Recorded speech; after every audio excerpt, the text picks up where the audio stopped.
Panel অকার্যকর ছিল, রক্ষণাবেক্ষণ হয়নি কিংবা বিদ্যুৎ উৎপাদনে কোনো ভূমিকা রাখেনি।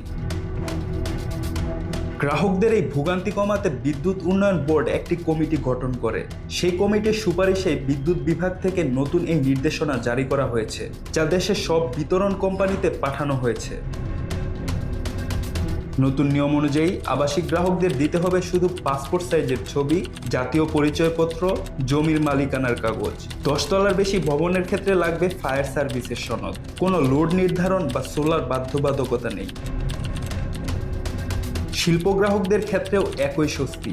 লোডের পরিমাণ নির্দিষ্ট নয়, সোলার বাধ্যতামূলক নয়, তবে ট্রেড লাইসেন্স ও প্রয়োজনীয় জমির কাগজ থাকতে হবে।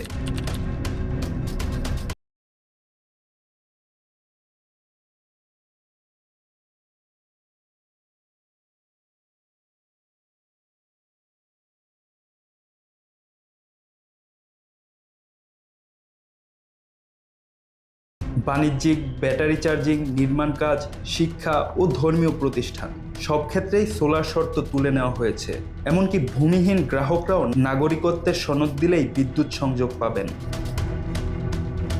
তবে একটি বিষয় স্পষ্ট, সরকার সোলার বিদ্যুৎ বন্ধ করছে না, বরং বাধ্যবাধকতার বদলে স্বেচ্ছায় ব্যবহারের সুযোগ রাখছে।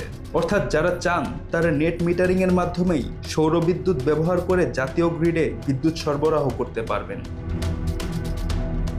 বিশেষজ্ঞদের মতে এই সিদ্ধান্ত একদিকে যেমন গ্রাহকদের আর্থিক চাপ কমাবে, অন্যদিকে বিদ্যুৎ সংযোগ প্রক্রিয়াকে করবে দ্রুত ও সহজ। তবে প্রশ্ন থেকে যায়, নবায়নযোগ্য জ্বালানির প্রসার কিভাবে নিশ্চিত করা হবে?